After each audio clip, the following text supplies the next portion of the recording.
Ini Ana, seorang prokrastinator yang suka menunda semua tugas sampai mendekati deadline. Ini Ani, seseorang yang memiliki jadwal yang padat dan selalu merasa istirahat adalah hal yang salah. Nah, menurut kalian, mana yang lebih baik? Halo psikologi, selamat datang di Procrastinate, Overwork, or Neither. Sit back, relax, and enjoy. Everyone procrastinates, but not everyone is a procrastinator. Kalian mungkin pernah mendengar kalimat ini. Namun, sebenarnya apa itu prokrastinasi? Secara singkat, prokrastinasi adalah penundaan yang tidak perlu yang dilakukan secara sengaja. Nah, apakah kalian juga sering melakukan prokrastinasi? Kalau semua orang melakukan prokrastinasi, mengapa hal ini justru bisa menjadi masalah? Sebuah meta-analisis yang dilakukan oleh Steele tahun 2007 menunjukkan bahwa prokrastinasi ternyata tidak pernah membantu dan biasanya berbahaya bagi kinerja tugas kita.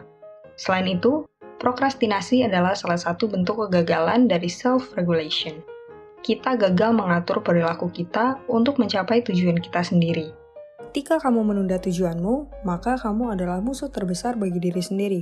For things that you need or want to do, we should not procrastinate. Dengan menunda, pada dasarnya kamu menunda hidupmu sendiri, karena tujuan yang kamu punya adalah hal yang membentuk sebagian besar hidup kamu. Sekarang kita bisa melihat bahwa prokrastinasi adalah hal yang negatif. Namun, Chu dan Choi dan juga Choi dan Moran menyebutkan ada prokrastinasi yang sifatnya positif, berguna, dan juga konstruktif yang disebut sebagai active procrastination. Prokrastinator jenis ini membuat keputusan untuk menunda secara sengaja. Hal ini muncul sebagai cara bagi mereka untuk memaksa diri untuk fokus karena mereka merasa bahwa kinerjanya akan lebih baik saat bekerja di bawah tekanan deadline.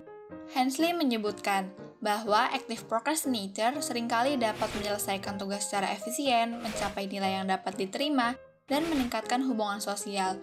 Namun, prokrastinasi tetap menimbulkan stres, hanya membantu surface level learning, dan bisa memunculkan perasaan menyesal dan bersalah. Dengan melakukan prokrastinasi, ini akan membuat hal yang belum selesai, mengintai di pikiran sepanjang hari justru menambah, bukannya menghilangkan stres. Hanya karena orang lain menunggu sampai menit terakhir untuk melakukan tugas, tidak berarti itu cara yang tepat untuk melakukannya. Kalau gitu, gimana ya cara mengubah kebiasaan untuk berhenti menunda melakukan sesuatu? Yang pertama, believe in yourself. Wu dan Fan menyebutkan bahwa murid yang memiliki keyakinan rendah terhadap kemampuan akademik mereka akan cenderung menunda mengerjakan tugas. Tingkatkan ekspektasi kamu tentang sukses.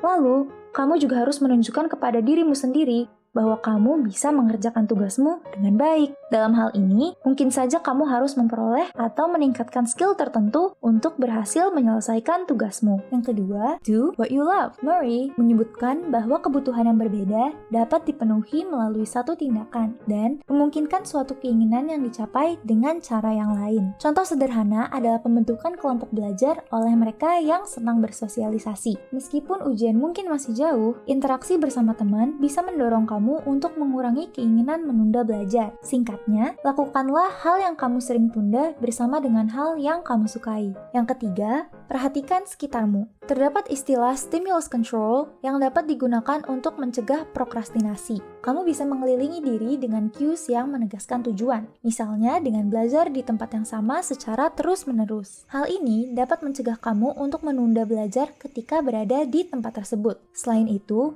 jauhkanlah cues apapun yang mendistraksi kamu dari tujuan, seperti handphone. Bagi kamu yang merasa sulit untuk berhenti menunda, mungkin saja prokrastinasi sudah menjadi kebiasaan. Namun jangan sedih, kebiasaan ini dapat diubah, tetapi tidak dalam satu hari. Tepatnya ketika kamu berkata kepada diri sendiri, besok stop, pikirkan kenapa kamu harus mengerjakannya hari ini. Dari sana, kamu dapat mengumpulkan willpower untuk mulai saja dulu.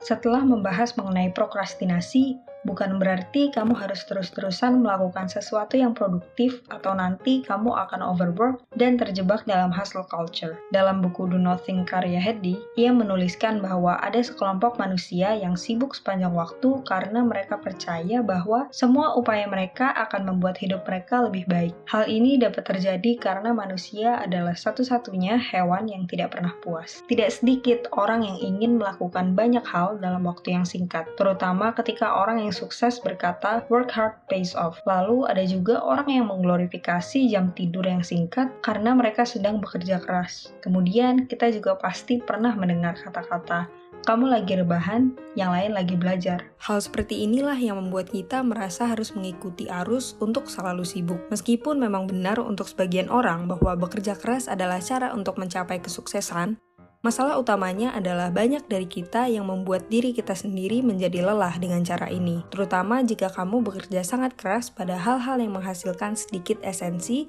tetapi kamu merasa bahwa ini perlu untuk dilakukan, karena kamu tidak mau missing out from the society. Waduh, aku nggak mau overwork nih. Aku harus apa ya? Yang pertama, increase your awareness. Hal kecil seperti menyadari tentang hal apa yang kamu lakukan antara bangun dan tidur dapat memberikan banyak manfaat. Coba track your habits untuk beberapa minggu. Lalu refleksikan berapa waktu yang ingin kamu berikan untuk belajar, main, tidur, dan lainnya. Dengan ini, kamu bisa mengelola waktu dengan lebih efektif. Yang kedua, stop comparing. Ada hal yang bernama peer pressure. Melihat teman yang aktif melakukan banyak hal, bisa saja membuat kamu merasa bahwa kamu harus melakukan hal yang sama. Intinya, jangan membandingkan diri kamu sama orang lain, karena kalian pastinya berbeda. Yang ketiga, fokus. Poin ini hampir sama dengan bahasan prokrastinasi sebelumnya. Kamu harus fokus pada cues yang bisa membuat kamu bekerja secara efektif dan tidak membuang waktu